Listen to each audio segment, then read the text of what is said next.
What you're about to see are some behind the scenes strategy meetings I just had with Pace Morby, Brandon Turner, and I had to cut out the ones I had with Thatch Noonian.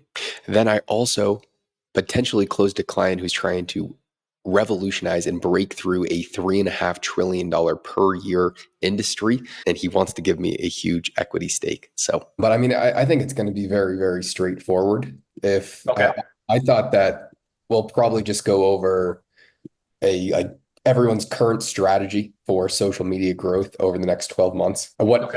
What platforms are you prioritizing the most? Yeah, step number one is how to get an audience. I have such good information about that. And I'll like PDF of like the steps that we take, exactly how to build an audience through without having to go viral, but how you provide value in like the coolest freaking way possible. And I can break that down really simply, and then we can move on to the questions that you guys have as well. And then what's your current funnel for once you have that audience? How do you convert them into customers? And I mean, that would easily take up an hour. I could take up 5 hours on this. And so all I was thinking, I think it's going to be a very straightforward panel, was just going to start with, I mean, if the goal of the panel is how to monetize an audience, but you have to start with how do you build an audience? So first, what's your current strategy for building an audience over the next 12 months? What platform are you prioritizing the most? And then how do you get a lot of views while still maintaining your ideal audience? And what's more important, having the right people watching or a lot of people watching? And how do you balance those two? And then once you have an audience, how do you actually convert them into customers for your business? That sounds great, man. Yeah, I mean, me and Pace were even on the same panel basically, 2 years ago? So like, yeah, shouldn't be hard. Who else? Like, who's all talking? It's me, Pace, Thatch. You're there. Yeah.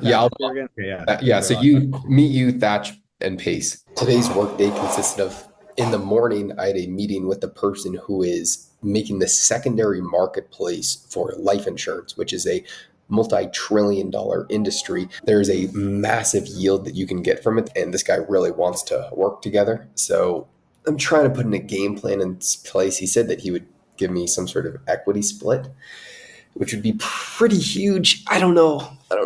We'll see what happens, but it's very early stages of talking. He's wildly interested.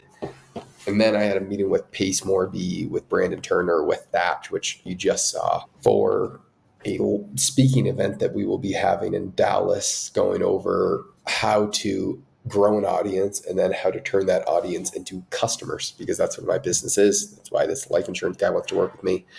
I also have everything dialed in with the stem cell hospital, the client that I have, and we'll be taking my first trip to Mexico to be meeting this team and getting to work September 1st.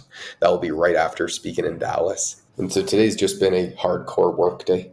I've been planning everything out for when I'm in Mexico. I've been planning stuff out for this life insurance company.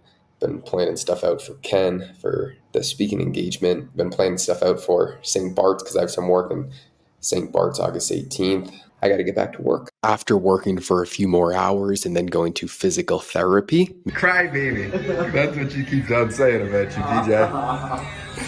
Huh? How do you mean? You're lucky I didn't record you, motherfucker.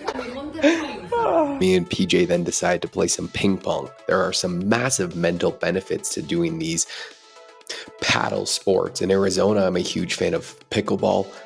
We don't have that here in Medellin, so we are playing ping pong and absolutely going at it every single day.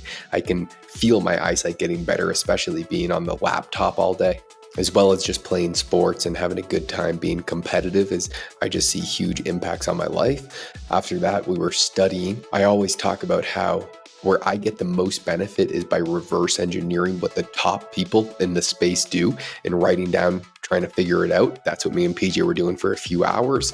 And then tomorrow we have a chess tournament with an entrepreneurs organization where everyone is making 7 to 8 figures per year. I got invited to it as a special guest. And so we are practicing our chess game. I was about a 1300 elo, haven't played in a while. So I'm probably like 1,000 right now. PJ definitely needs some practice at speed chess, as you can see here. After preparing for our chess tournament and eating dinner. Here is how you eat for peak performance. This is how you eat when you just prioritize not putting poison in your body. There's nothing in this. It's just plain ground beef, eggs, some salt. It's as simple as you can get, It tastes amazing. It tastes okay.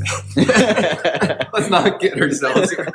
But we feel like actual men eating this. the main thing is when I changed my mindset from trying to get shredded to not wanting poison in my body, I don't actually care how food tastes. Dinner, we're just going to work for the rest of the night, which is necessary now because I'm just getting more work than I can possibly fathom, more opportunities.